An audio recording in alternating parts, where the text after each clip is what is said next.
Dear friend, thank you all for showing up for this Fireside public talk. And we're going to start with the opening prayer that Randall Numbesi is going to read for us. Randall.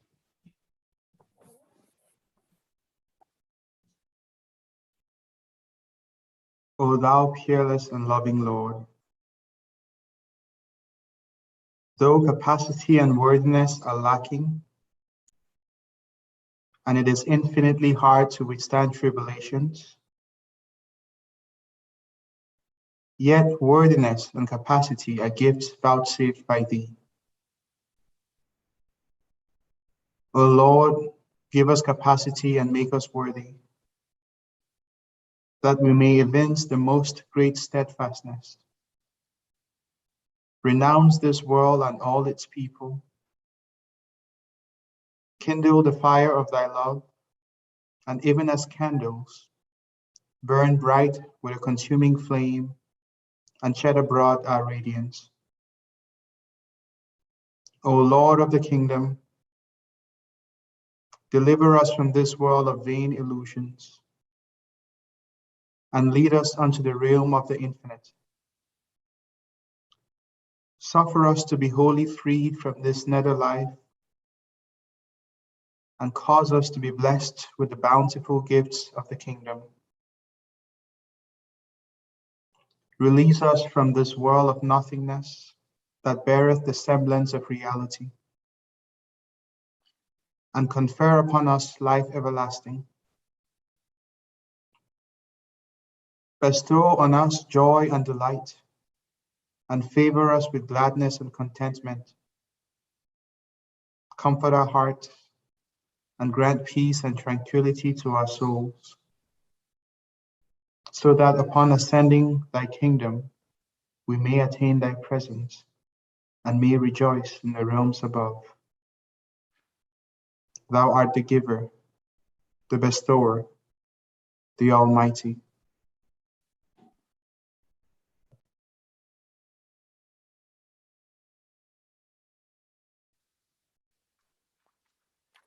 Thank you, Randall.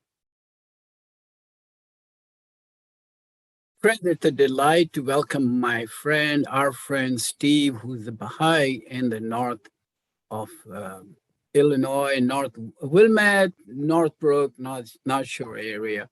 I used to live in Northfield Township for 6 months. Therefore, I think of all that as North Chicago. Steve is a film producer, a business leader, a humanitarian, and change maker whose effort and entertainment are focused on creating impactful, purpose-driven content. In a continuation of his personal mission, Sarowitz co-founded Wayfair Studio, along with Justin Baldoni as an independent financial and production engine to pioneer multi-platform film and television production that elevate and speak to the human spirit on a global scale.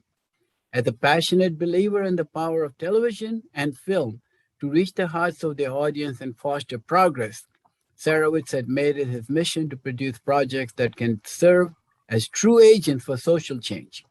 Sarowitz has helped fund and promote a number of powerful award-winning documentaries, including He Named Me Malala, which was shortlisted for the 88th Academy Awards in the Best Documentary Feature category and received 2 Women's Image Network Award nominations, including Best Documentary and Best Producer. I also want to remind you that Steve was co-producer or producer of the movie called The Bob that many of us got to see several years ago at the 200th anniversary of the birth of the Bob. So with that said, here is Steve Sarowitz. I'm going to turn it over to you, Steve. Thank you for having me. And what I'm here to talk about today is the concept of progressive revelation and the golden ages in every age, and how that ties back to God's messengers. And it really all comes together. You know, one thing that I think is very interesting is most people think that religion is kind of like a wheel and spokes. And in the Baha'i concept, it's more like a flowing river or a train or a school with different grades or a train coming to different stations. And so it's not a wheel and spoke where you can just go to any spoke and they're all equal. It's happening in time. And so in one age, the internal faith of God might have been called Judaism. In another age, it might have been called Christianity. In yet another age, it would be called Islam. Today, it's called Baha'i. It's the same faith. It's not many different faiths. It's the same faith. And the religions are that faith under different names. And so let me kind of go back. So what the Baha'i faith believes is that there's a single God called by many different names, and that God sends messengers every 500 to 1,000 years. And that messenger, they always give the same spiritual teachings, centered around love God and love thy neighbor. They also give social laws and teachings, and those social laws and teachings are specially adapted to that age. And I'm going to go back to Abraham 4,000 years ago to really illustrate this. Abraham, God says to Abraham, go kill Isaac. And he says, sure. And he ties up his only son. Now, if you're coming from a Muslim background, that would be Ishmael, not Isaac. But it doesn't really matter because the story really isn't about the name of his son, although there's still wars fought over it to this very day. Mia? Sorry, I have a dog in the background. Pardon me. My dogs opened the door by themselves. So what this story is about is killing his son, but he doesn't kill his son. And that's really the key to this story. Instead, he gets a ram in the 11th hour. He kills the ram. Now, why is that important? Because back in the day of Abraham, they used to kill their children. Child sacrifice was very common. So that story makes sense. I always ask people today, what's the purpose of the story? Almost inevitably, they tell me the same thing. They say it's to test his faith. And so I say, well, I have a son. His name is David. If I told you I was going to kill my son, would that be okay with you, or would you call the police? And almost inevitably, unfortunately, not 100% of the time, it should be 100% of the time, they tell me they'd call the police. And I would say, well, that illustrates the difference. Today, we wouldn't kill our children, even though some of us who have teenagers might want to sometimes. But 4,000 years ago, we did. And so it's illustrating how the lessons are based in time. And that happens in every age. Moses gave the laws for his age, Jesus for his, and of course, Baha'u'llah for his. And what happens is that combination, see, there's always a pattern. The messenger comes, the messenger suffers, and that combination of the renewal of the same spiritual teachings and the social laws and teachings for that age end up causing a golden age. So if we go back to Moses, Moses comes to Egypt, and he comes to a suffering people who are suffering as slaves in Egypt. And in Egypt, they have no money, they have no power. These people, have no authority. We wouldn't expect them to mount to anything.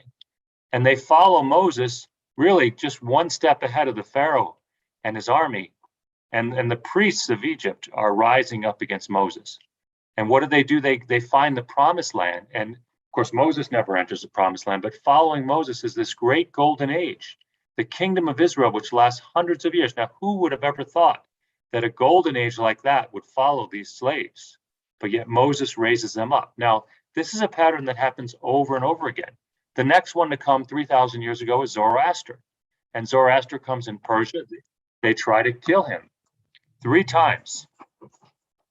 They try to kill him. The priests do, and they put him in jail. Pardon me for 1 second. I'm going to close my door.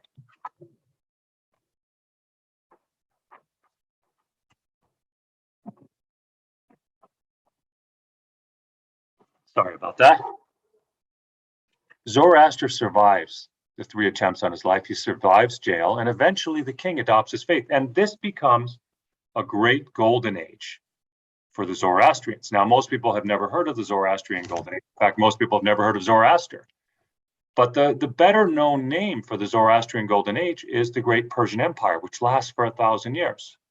Now, the next one to come is Buddha. Now, a lot of times nowadays, people tell me that, well, Buddha wasn't a messenger of God. There's a lot of things that, Buddhism isn't a religion, Buddhism is a philosophy, but Buddha was definitely a messenger of God. According to the Baha'i writings, he was. And if you really examine the effect of Buddha, he acts just like any other divine messenger. He suffers, he talks greatly about his suffering. He brings teachings, incredible teachings. He brings laws for his age. And what he brings, of course, in his wake, despite all the suffering, is a golden age. And the golden age of Buddhism really centers around the great Maurya Empire, which hits 2 million square miles. It's the greatest empire of its day, just like the Persian Empire was 500 years before it. Now, so Buddha comes, he leaves an empire in his wake. The next one to come is Jesus Christ. Now, Jesus, of course, he's not originally called the Christ, he's just called Jesus. And Jesus comes to Jews who are suffering. They've fallen far down from their golden age, and they're under the yoke of the Romans. And he ministers for 3 short years, and they crucify him. And the Jews and the Romans think that they've washed their hands of this potential Messiah. In fact, there was a dozen Messiahs, and each one of them was crucified, at least a dozen Messiahs. And Jesus wasn't even the most popular of them. He only had 120 followers at the time of his death. And yet, what happens? His disciples go far and wide, spreading this new religion. And within a few hundred years, you see that in history, another golden age. So the great Byzantine Empire slowly arises. And by that time, there's millions of Christians. Again, it's a golden age centered on this Byzantine Empire that lasts for centuries. The next one, 600 years after Jesus, is Muhammad. And Muhammad comes to a terrible place, terrible time, like all of the other messengers. And in fact, his time is so terrible that they're burying baby girls alive. And the reason they're doing that is because men are killing each other so fast in war that women have become expendable. And so what does Muhammad do? He starts teaching love and kindness and mercy and compassion, peace and justice, truth. All of the things that Jesus taught and Buddha taught and Moses taught. And what happens is Arabia, all of Arabia unites. In fact, Islam spreads far and wide. Within a century, they've gone all the way to Persia, and on the other side, all the way to Spain. It's incredible how fast. Of course, some of it's by the sword, but he unites these warring peoples. And what happens is this incredible golden age in his wake. Some of the things they invent in this golden age, how about algebra, algorithms? They really reinvent every field of human endeavor. The first university was under the Muslims. Surgical instruments, they reinvent the fields of architecture, literature, you name it. The Muslims were really on top of the world for centuries. And what happens, interestingly enough, there's another pattern, and that is every religion has a life, kind of a shelf life, like we humans do. I'm going to be 56 this year, so I don't have quite as much energy as I did when maybe I was 40 or 30 or 20. I can't jump as high, which is really a shame because I'm 6'6", and that hurts when you try to play basketball. But every human being has a shelf life. So, as we're getting into our 50s, 60s, 70s, and if we're lucky, our 80s and 90s, we start slowing down a little bit. And religions are the same way. They start out very young, very small. They grow and they grow and they grow. And eventually they hit their peak, and that's their golden age. And then eventually they decline. And after the decline, they go into a darker period. And typically in this darker period, the religious leaders, really what they do is the religious leaders arise. And at first, the religious leaders are following the messenger. And at some point in time, it becomes about the religious leaders. And they add their human parts and they misinterpret what the messenger does. And they fight for their own power and their own glory. And what you have is really kind of a darker time. In Christianity, that was called the Dark Ages. So as Islam hits its golden age, Christianity hits its dark age. And every religion follows this pattern. It's not just Christianity. And so how do we get to the modern age from, let's say, 1,000 years ago, where you have Islam in its great glory and Christianity in its dark age? Well, first of all, Christianity has to come out of the dark age. And who's got the torch at that time? Think of it like an Olympic relay. Well, of course, the Muslims and the Muslim Moors take over Spain for the better part of 700 years. And so a lot of this Muslim know-how goes into Christian Europe, and Christian Europe reboots. And so this is one of the big factors in what's called the Renaissance. And so with the Renaissance, Christianity lights up again, and Christians, not always nicely, in fact, many times not so nicely, conquer the whole world in just a few hundred years. They conquer virtually the whole world. They conquer most of Africa, most of Asia, North America, South America, Australia. Meanwhile, Islam, again, following the pattern of every other religion, comes down from its golden age and starts declining. So we come to the mid 1800s, in 1840s, and there's three religions, at least three religions, Judaism, Christianity, and Islam, all awaiting a promised one. So this is a time of great expectations, the 1840s, the Adventist period it's known as. The Jewish Adventist movement centered around the coming of the Messiah. Of course, the Jews have been waiting for the Messiah now for 2,000 years, and at that point, almost 2,000 years. And they were looking at a book called the Zohar. The Jews expected the Messiah to come in the year 5600 and come and take the Jews back to Israel. And there was going to be a huge technological revolution in his wake. Now, we know the Jews didn't see the Messiah in 1840, but they do get to go back to Israel. In fact, this picture behind me is modern Israel. So, and there's 7 million Jews in modern Israel. So they do get to go back. The question is when? How close were they in their prediction of 1840? Well, it didn't happen in 1840. They had to wait 4 whole years until 1844 for them to start going back. That was the year of the Ottoman Edict of Toleration, also the first Zionist conference. This starts the ball rolling. By 1948, over 600,000 Jews have returned. That's when the partition happened. And today, over 7 million. So the Jews definitely get to go back almost right on time. What about the technological revolution? Oh, that starts right on time as well. Also, with one of the first big inventions was the telegraph, which really revolutionized communication.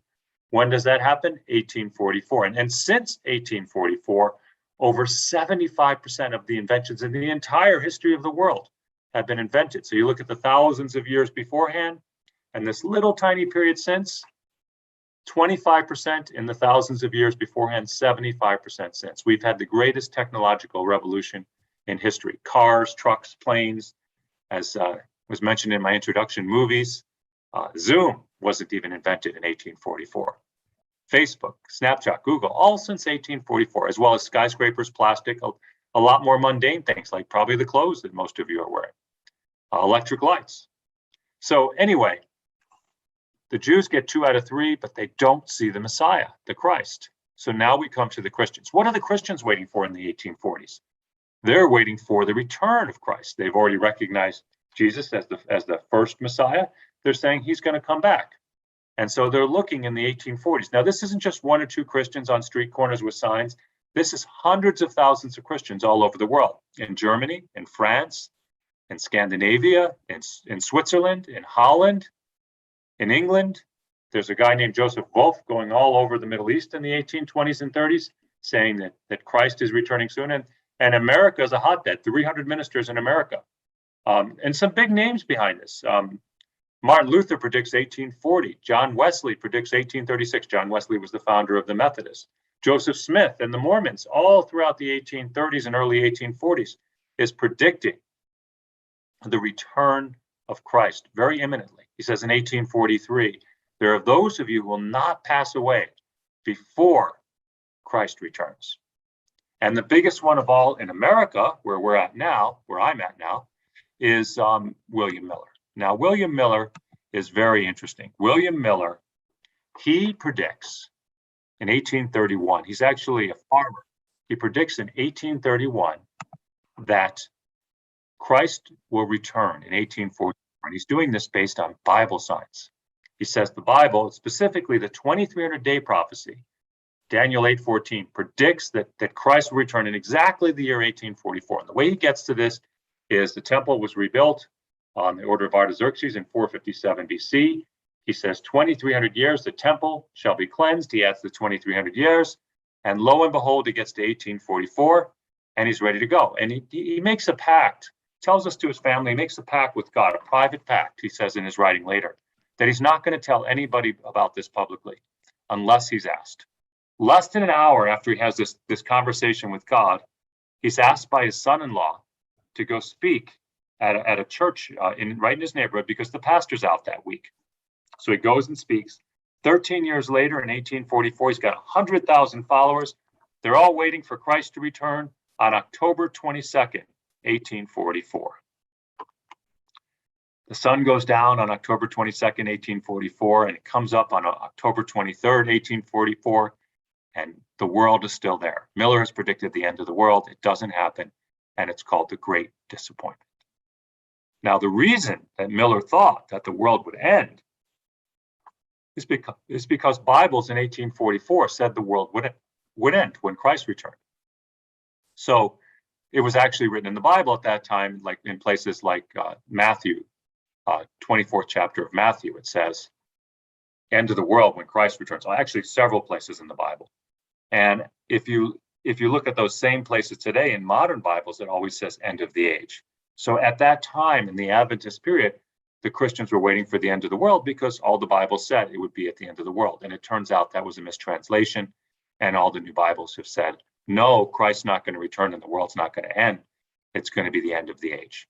But Miller didn't have the new Bible, and the rest of the Adventists didn't have the new Bible. So they all experienced this great disappointment in Germany and France, 700 ministers in England, 300 ministers in America.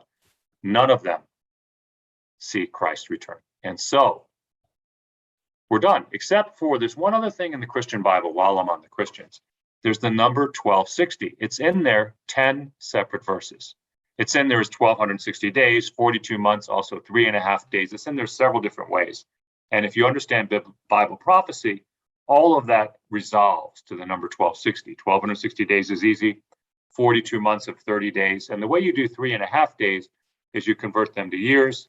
Each of those years has 360 days, and 360 times 3.5, voila, 1260. And this is standard Christian Bible prophecy. This is how you interpret it. I'm not making this up as I go. It's all in Wikipedia. So the question is, why do I bring up the number 1260? Because it really doesn't mean a lot to Christians. It's just in the Christian Bible quite a bit. And it's in all the prophetic parts. It's in Revelation, in the book of Revelation. It's in Daniel, a total of 10 times. It doesn't mean anything to Christians. I've never actually met a Christian who actually really notices that it's in the Bible 10 times.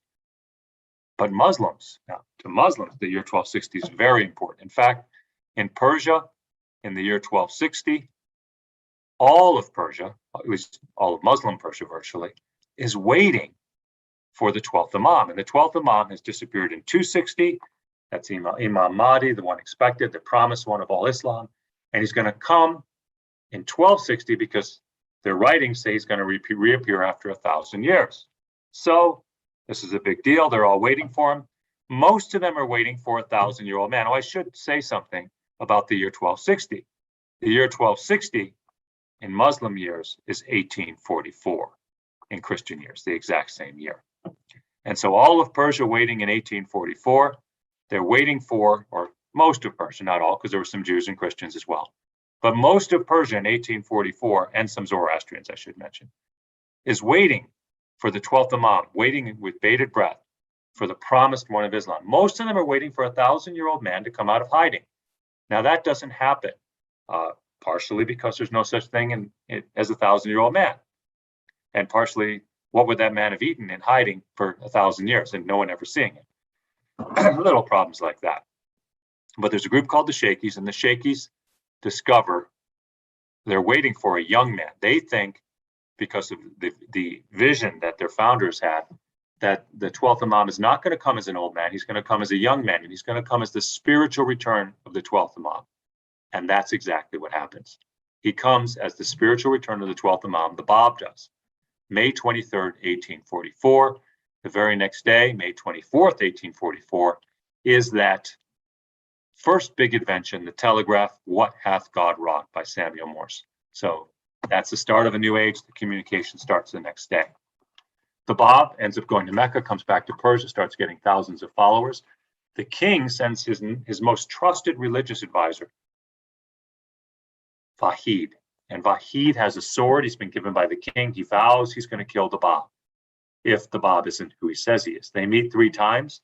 The third time they meet, the Bab reveals the equivalent of 1/3 of the Quran in a single day, right in front of Vahid, who passes out. The Bab has to resuscitate him.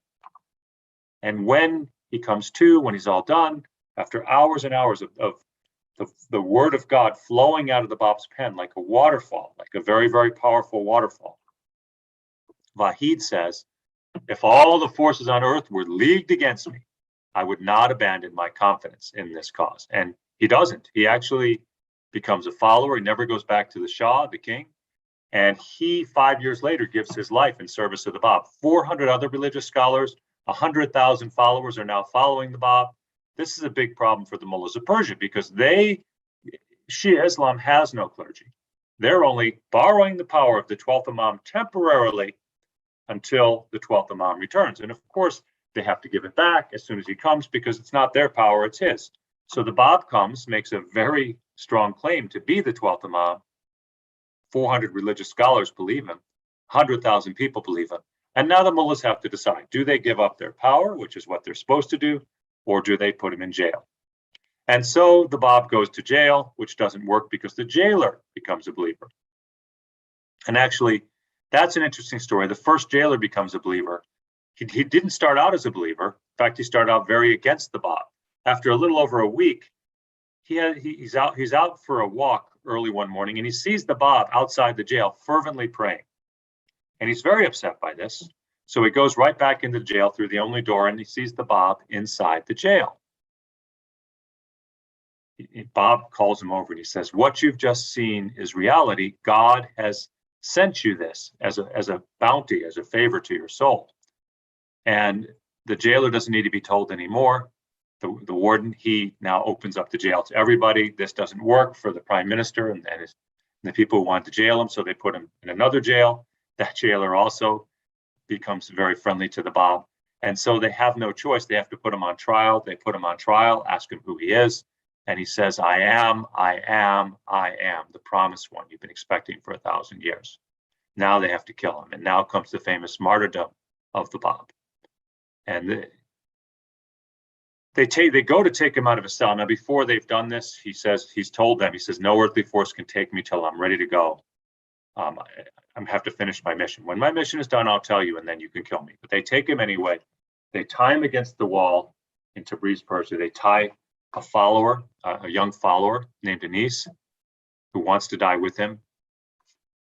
They shoot him 750 times with rifles in front of a crowd of thousands in Tabriz, Persia. And when the smoke clears,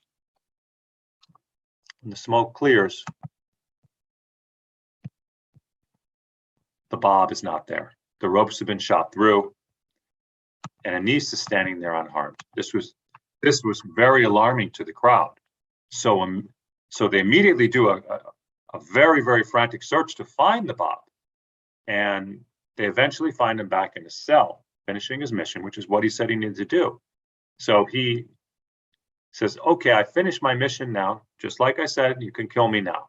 And so they take him, they tie him up again, they tie Anis again. Sam Khan, the original executioner, who was Armenian Christian, pulls his regiment, says essentially, you can shoot me, I'm never doing this again. And they replace his Armenian Christian regiment with a Muslim regiment. And the Muslim regiment shoots the Bab and Anis. They don't stop there. They've been killing his followers before this. By 1852, over 20,000 lie dead.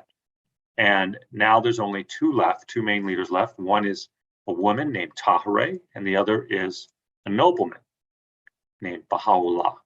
Tahereh pulls off her veil in 1848. She says, this is a new faith, a new age. And she says, this is a new age for all humanity. And she says, one of the things in this new age is that women shall be equal to men. Now, days after she does this, just a little over a week later, in Seneca Falls, New York, comes the first women's rights convention. Now, Tahereh, meanwhile, back in Persia, she's teaching this incredible new faith, and she's very, very smart. She's so incredibly smart that the male scholars from behind a curtain have no chance against her. She embarrasses the male scholars.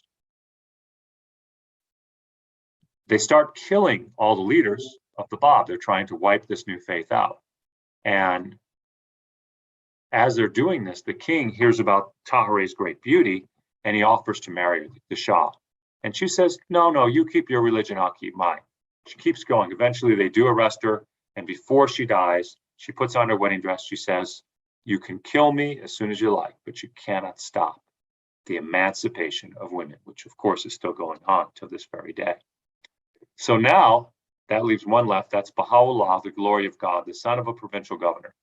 At an early age, Baha'u'llah, like the Bab, is known for his great wisdom. Around 13 years old, all of the leaders of the town are gathered around Baha'u'llah, asking him questions, just like Jesus Christ. They did the same at the temple at the same age.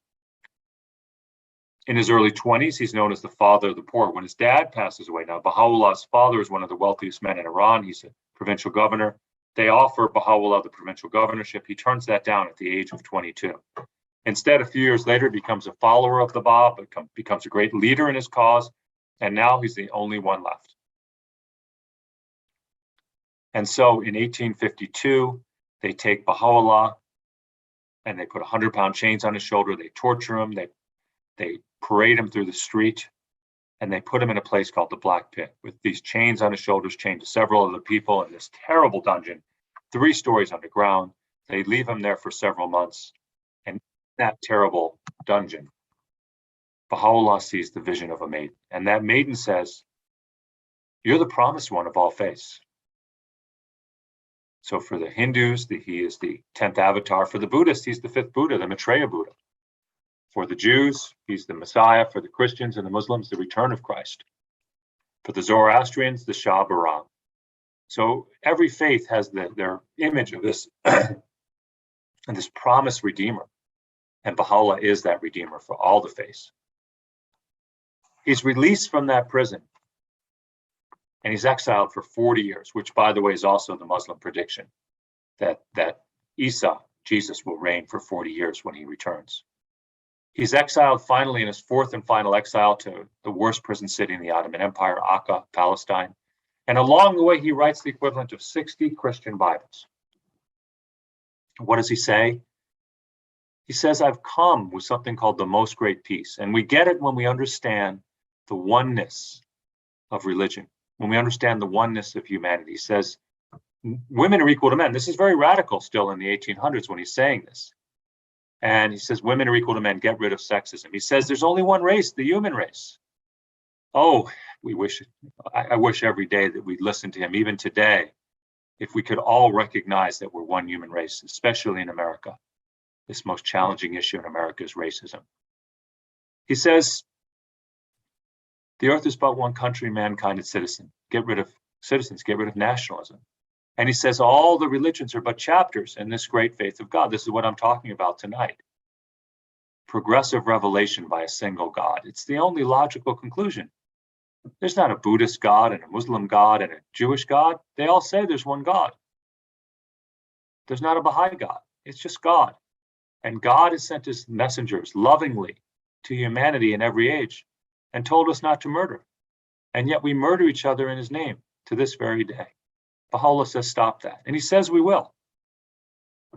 He says, once we understand truly what it is, truly what Jesus was teaching about when he said, love thy neighbor, when Moses was teaching that, when Muhammad taught that, when we fully understand that everyone is our neighbor, regardless of their skin color, regardless of their gender, regardless of their nationality, regardless of the religion they were born into, even, and dare I say, even their politics.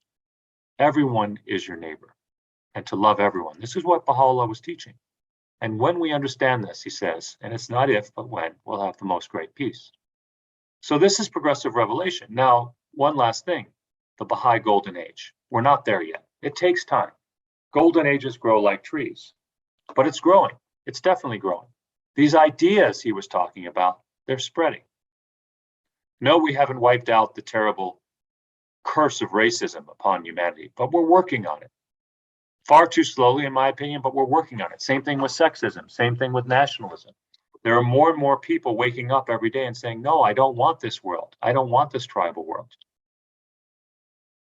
And we have a solution. We have what Baha'u'llah's left us behind, these great writings.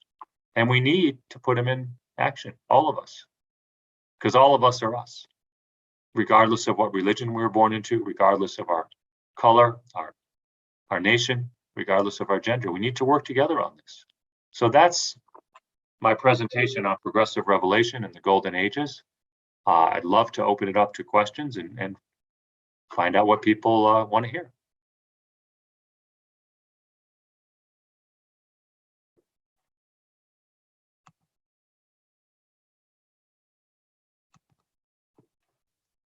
I hope I haven't put you to sleep.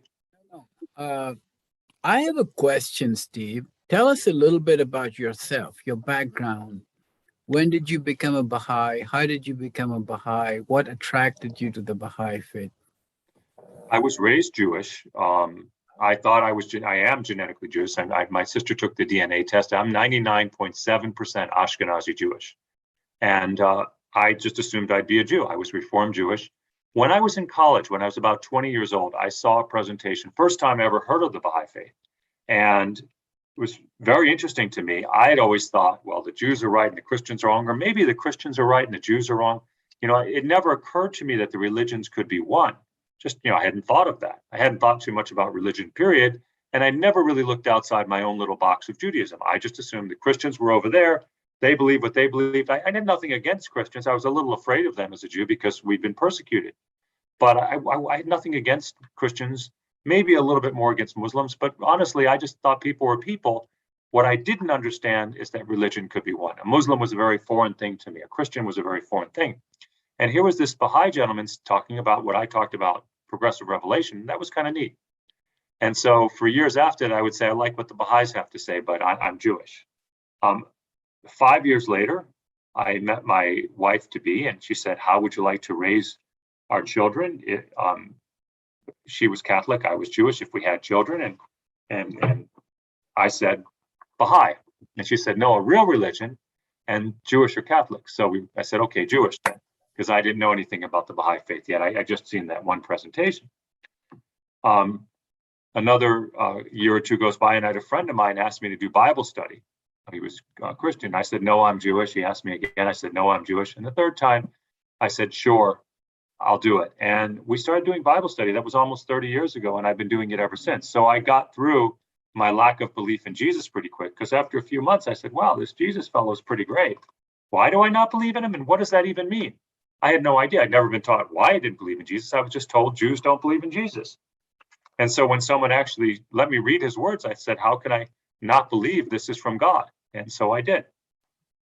But I still remain Jewish. When I was in my 40s, now this is going back almost 20 years later, I finally got around to studying the Baha'i faith. I was running with a very good friend of mine who's Baha'i, and he and his wife asked me to study the faith. And so I did, and I started studying. And after a few years, in 2013, I went home to my wife. I said, I had an epiphany. I said, Baha'u'llah is who he says he is. And I got so excited. I went home to my wife. I said, I have to tell people I'm going to be a Baha'i. And she says, you can wait 2.5 years till after the bar mitzvah. I'm Catholic. You're Jewish. In 2.5 years, you can do this Baha'i thing. Because I need you to be a Baha'i through the bar mitzvah. And so I sat there waiting. And then I had started Paylocity, a company I founded many years before. And in 2014, when Paylocity went public, we were wealthy. We became much wealthier. We started doing philanthropy, and this is where the story gets interesting. I called up a man by the name of Bill Strickland, who does wonderful work with centers in urban areas. We started building a center in Chicago, and about our 5th conversation, Bill says to me, these Jewish philanthropists in Miami are talking to me about building a center for Jews and Arabs in Akko, Israel. And I almost fell out of my chair. Akko, Israel, are you kidding? I had him repeat it just to make sure. He says, yeah, Akko, the Jews and the Arabs didn't get along so well. In this other town we looked at, Akko, they get along better, so we're going to build it there. And I explained to him that maybe Akko was the reason that they were getting along better. And I explained that I was a Baha'i. And I said, hey, by the way, you had a friend who had passed away by the name of Dizzy Gillespie. And he and I both prayed. He used to pray to Akko every day, and I do. And I told him I prayed. At that point, I was praying towards Akko, and I wasn't yet a Baha'i. I was just quietly waiting to declare. So later that year, we ended up going on September of 2014, September 12th. I remember the day I stepped into the garden. I stepped into the garden surrounding the shrines, the shrine of Baha'u'llah. And I stepped in one person, I walked out another. I had a complete spiritual transformation. As soon as I walked out of that garden, for months afterwards, I would not talk about anything but the Baha'i faith. Baha'u'llah had me. He had grabbed my heart. And I saw a vision while I was in the garden of world peace. I saw a vision, and there was a war in Syria at the time. I cried because, we weren't listening. And I saw that this was a new age, and that this new age had been wrought by Baha'u'llah. So I had to tell everyone about it. And I did, nonstop for months. And within 6 months, I was a Baha'i. And I've been a very, very happy Baha'i ever since. The bar mitzvah was a year after that. So I declared a year ahead of time, but I still went to the bar mitzvah and paid for it. And still love my kids dearly to this day. And I think they've forgiven me. So that's my story. And I've been all around the world talking about the Baha'i faith. I'm very fortunate to be blessed with the resources to do things like films. I'm really grateful to be able to give back to the faith. And I'm still, 7 years after being in the garden, I still feel that every day. And I feel that love that was put into my heart for the faith. And I'm more convinced than ever that this is the only answer for humanity. That because you look at 2020. In fact, I literally went for a walk with my friend today, very smart man, and he really didn't have a lot of hope. And I see that all over and over. He said, we're too tribal. We're never going to get over this. And I said, we will. It's in the writings. We will. And so I really see so much hope in the Baha'i writings. And I really hope that others can see this as well. Sorry for a long answer to a short question. Oh, no, that is absolutely delightful, absolutely perfect. And those of us that have traveled to Haifa or Akko know exactly the sense of peace and joy that comes over you when you're there. I absolutely understand that. Other questions, thoughts, comments? Amelia has a question. Amelia, go ahead. It's actually Millie. Hi, everyone. Millie. Hi, Steve. I wanted to thank you for the work that you did on the movie of the Bob. And I just also wanted to say that I've been a Baha'i pretty much since childhood, but I learned a lot of things tonight. So thank you so much for doing this. Appreciate it. Thank you for coming. And that's always my goal. I have the bounty of being in Wilmette or near Wilmette. I'm in Highland Park, which is just a few minutes from Wilmette. So it helps me to be able to go to the temple and guide. And I know Parana's here, and Parana's there many, many times when I'm there. So she's been guiding a lot longer than me. So I really appreciate those of you, Amelia, who've come before me and helped grow this faith and kept it alive for me to become a Baha'i. So I'm very grateful for that, because that is the greatest thing that's ever happened in my life. I would say, getting married, having kids, all of that is wonderful, but really finding Baha'u'llah was the greatest thing in my life. Keep shining that light. We need it. Thank you. Well, I have some help now. We're doing some really cool things at Spring Green, actually. So Spring Green was the film we did, the Gate, and we're actually in the script process and we're moving along now at a better pace. It's been going slowly, but now we're starting to accelerate to do a film about Tahereh. We're working on that. And we're working on a podcast right now as we speak of Abdul-Baha and his travels, among other things. We have another podcast called Choose Unity, and that's we just recorded that, and that's about to launch. And then we have another artistic thing we're doing called The Universe Within. So that's just our Baha'i projects. And then we have, I have a movie company with Justin Baldoni, which is Baha'i inspired. And we just named it president, and some might know Walter Heath, and possibly Jamie Heath. And as of yesterday, Jamie Heath became the president of Wayfair Studios. So we have a Baha'i trio, and I'm just so happy about that. We're going to make some great movies. Very few of them will be directly Baha'i, but they will all be Baha'i inspired, and the company is very publicly Baha'i inspired. How will they be accessible to the general public, Steve, these movies and these podcasts? You can look up The Universe. I encourage everyone to look up The Universe Within. That's out there already. You can find it on Facebook. And the podcasts, I don't know where all the podcasts will be, but they will be out there. Justin does a podcast right now. My partner, Justin Baldoni, he does a podcast called Man Enough, which is out there. Choose Unity, I don't know exactly where it will be, but we will announce that when we can. So I'll try to get it out there to the Baha'i world. And Tahereh, again, we haven't made the movie yet, but hopefully we'll get it at least to streaming, if not in movie theaters. Put them on Facebook. That way we'll all see that. Yeah, well, I'll announce. I do announce all the new things that we do on Facebook, and so I do announce all our projects. So if you follow me on Facebook, if you follow Justin on Instagram, you'll see our project. And knock on wood, if our projects are good enough and are popular enough, you'll hear about it.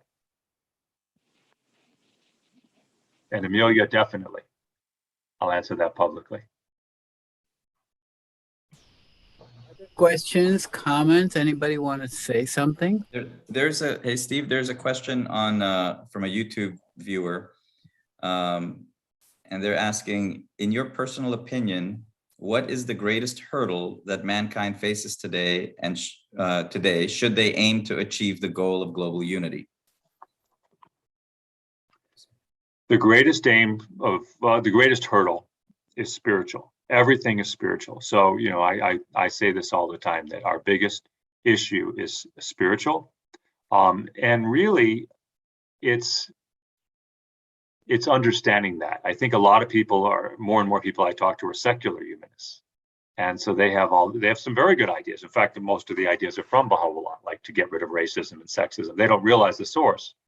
And if you don't recognize the source, the problem is you can't get the whole solution. I think it's I think it's turning away from God. Our unity can only be found in our spirits. So I see a lot of times movements that start out trying to unify and actually end up being divisive. Because what happens is, as you move from God, as you become opposed to God and put God to the side, we become focused on the material. And almost inevitably happens is we become enmeshed in the labels. I'm a this and I'm a that. You know, so we go into our identities, and even though we want to be open, we start hating. I have read about 100 times the letter on July 22nd, 2020, from the Universal House of Justice on ridding the world of racism. And one of the things that just echoes in my mind is that it says that no one can be viewed as the other, and we must do this with love, and we cannot use conventional means. So the conventional means of getting towards you won't get us there. We really need these teachings from Baha'u'llah. We need the guidance of the House of Justice. We need the guidance of religion. Any solution to world peace, it says in the Baha'i writings, must include religion. And I think the world is turning from religion.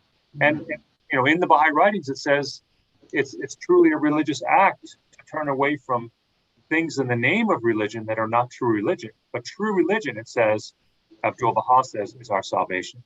So I think it's the failure to embrace true religion. It's our greatest obstacle. And true religion is what every prophet taught, not just Baha'u'llah. Yeah? Thank you, Steve. As you were answering, a follow-up question came on YouTube, and that is, what is the greatest hurdle that the Baha'i community will have to face when the time comes to commit themselves to the process of entry by troops? Our own unity. Miss Anne, I sent a message to you on the chat. Another message. Okay, thank you. So the answer is our own unity. You know, we ourselves must be unified. We must march in serried lines, according to the writings. We must fight in serried lines, not fight physically, but we must fight. And one of the great challenges is that in this secular world, in this world where a lot of the, you know, we have an old world order which is crumbling, and you can see it. There's so many governments that are failing right now. Political instability. There's financial instability. You can see even problems with the traditional system of delivering goods now. There's shortages. We were not able to handle this pandemic. Had the world been more unified, we could have handled this pandemic very easily. It would not have been what it is today. There's superstition. There's religious support. There's all these divisive things, and there's essentially this storm as this old world order starts collapsing. There's this storm, and so one of the great challenges of Baha'is is to remain calm. It says in the writing, Shoghi Effendi says we must be calm at the eye of the storm. So it's not to be sucked away from the faith. because we get involved in the maelstrom of politics, for example. Nowadays, politics is very vitriolic, it's very divisive. And so we as Baha'is can't be divided by politics. Even I myself had that problem today in the conversation, thinking I could have been calmer. We all have, and I'm not very political at all, but we all have our weaknesses, so we have to always take ourselves into account each day and say, could I have done that better? We need to and really what we need to do is as Baha'u'llah says, immerse ourselves in the ocean of his words every day, to really reset ourselves, to reset our souls, and to really stay close to this revelation and close to the peace of it, so we can come out and really guide the ship of our faith and ultimately the world toward peace. And your question? Actually, I was going to make a comment. In my first teaching job that I had, and I had just heard about the Baha'i faith, I was in 6th grade, which is world history, very basic, right? And it was interesting because with every civilization was a manifestation of God that we studied. And one of my students at the very end said, gee, Miss Moss, if the Jews believe in one God and the Buddhists and this and that, and they said, how many gods are there? So, this is very basic history, the golden age and so forth. Yeah. It is basic, yet so few people look at it that way. And to me, it's mind-blowing, because you can see, and it's, all the knowledge is really from God. Everything's from God. So it only makes sense that when a messenger comes, it's inevitable that there's a golden age. Because if they are who they say they are, they're going to uplift us both individually and collectively. Hence the golden age. And what's very common nowadays is people say religion has never done anything good, which is one of the reasons I like to talk about the golden ages, because I say true religion has always been good for the world. What's bad for the world is false religion. And what we have, Abdul-Baha talked about this over 100 years ago, is imitation in place of true religion. He says imitation is taken over. He says these worn out traditions, these rituals, the superstitions in place of true religion. And in that darkness, he says the bats of materialism will come. But then he said that religion has been renewed by Baha'u'llah. And he's really saying it's not religion is bad, imitation of religion. Nothing Jesus did was wrong. Nothing Muhammad did was wrong. Nothing Moses did was wrong. What we do in their names sometimes. And that goes true of Baha'u'llah as well. We're not perfect. However, in this age, and that's the other thing that also we need to understand, is that in this age, laws we must follow, teachings we must follow are Baha'u'llah, because he's the one who's brought the teachings to the faith. And he says, be anxiously concerned with the needs of your age. Prior. It's possible for us to have the same teachings 2,000 years ago or 3,000 years ago. Those were brought for a different age. And they're perfect. Jesus is literally perfect. He gives the perfect teachings for 2,000 years ago. For 4,000 years ago. And Baha'u'llah is really the same. I think one of the things we have is that it becomes a competition. Who was better? Well, Baha'u'llah, are you saying Baha'u'llah is better? No, I'm saying it's the same. He's Jesus returned. He's Muhammad returned. He's no better, no worse. And they're all perfect and they're all wonderful. And there's no competition. We're not competing with Islam. Islam was the same faith 1,400 years ago. We love it. It was perfect and it was true. And it's still true. But some of the social laws and teachings are no longer. Steve, I come from a place which was colonized first by the Muslims and then by the Christians, India. And so I grew up a Hindu, detesting Islam and Christianity. I really, truly did. So the one thing that, and frankly, the feeling was mutual. They detested me too as a Hindu. And so the one thing about the Baha'i faith, long before I figured out Baha'u'llah was a manifestation or anything else, any of those, was that the Baha'is were the only people talking about unity and oneness of mankind and accepting of all people versus we are better than you. That was the most attractive thing about the Baha'i faith as far as that was concerned.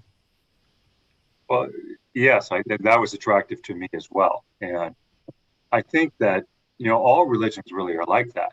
What happens is some religions, they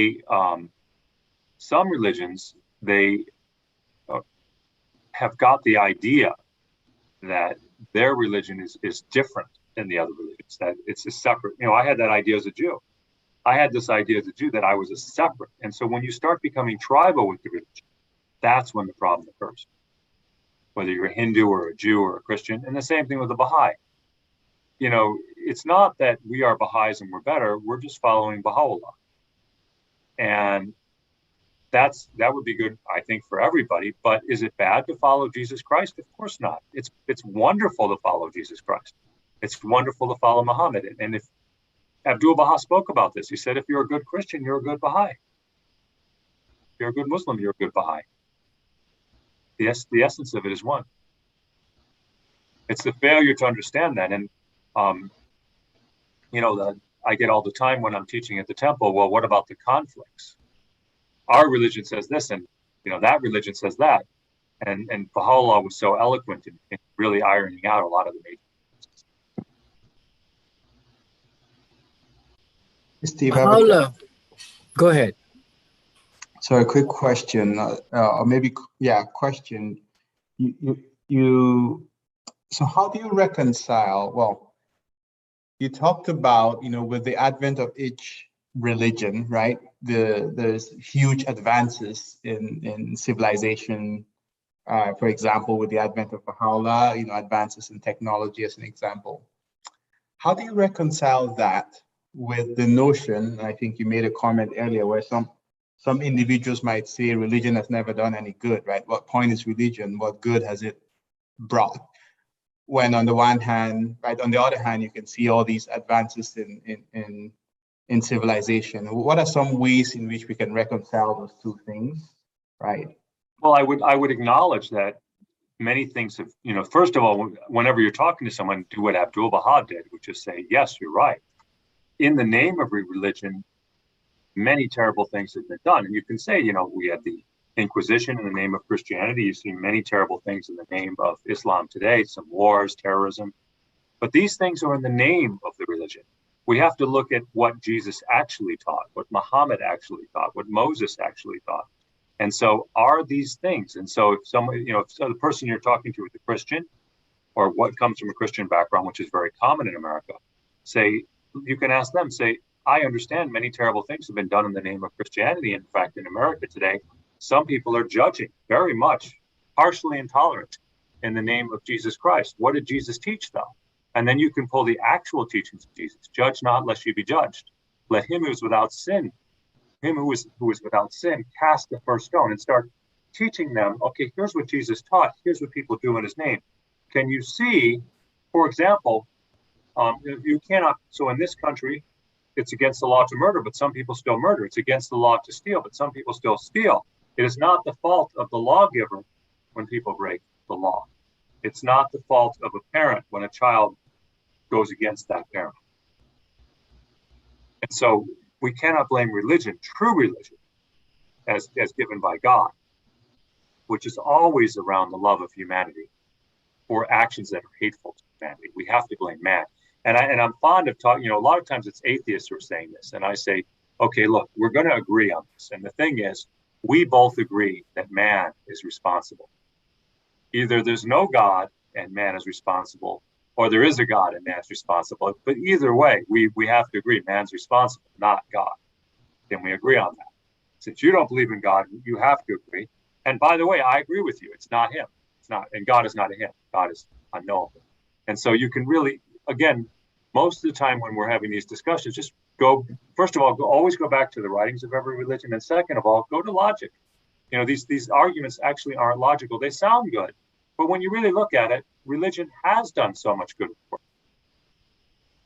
Look at the actual history, the history of Islam, as I mentioned, the golden age of Islam. And start talking about, in every golden age, man was saying good things happen.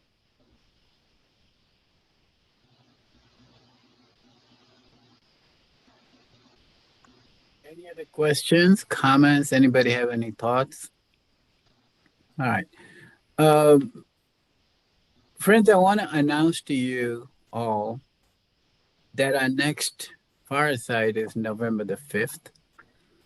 And we have a gentleman named Dr. Wahid Ranjpur, who is truly, they say when you're talking to somebody, they say this is not nuclear science, but he is a nuclear scientist, really. You know him, right, Steve? Wahid Ranjpur? He used to teach, he used to work at Batavia National Labs and Fermi Labs, etc. Anyway, November 5th, same format, and he will be our speaker, and I'll be sending out announcements about that.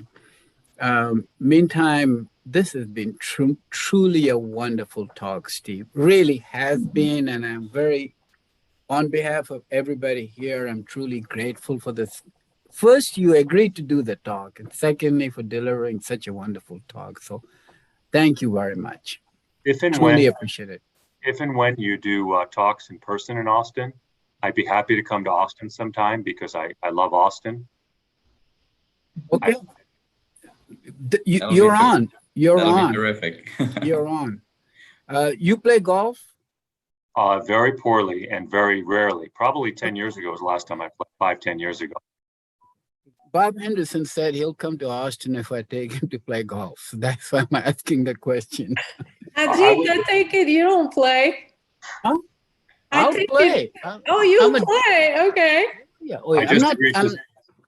I just agreed to sponsor a golfer, an African-American golfer, because they don't get a lot of sponsorships. My company sponsored a golfer, a rookie golfer, I think it was about 5 years ago or so. We sponsored a golfer, maybe a little bit more. He was a brand new rookie, and we took a chance on him. No one, basically because we don't know what they're going to do on their rookie year. You probably never heard of him. His name is Brooks Koepka. Have you heard of him? I have. Keopka. Yeah, he's now ranked the 5th best golfer in the world. I just looked it up the other day.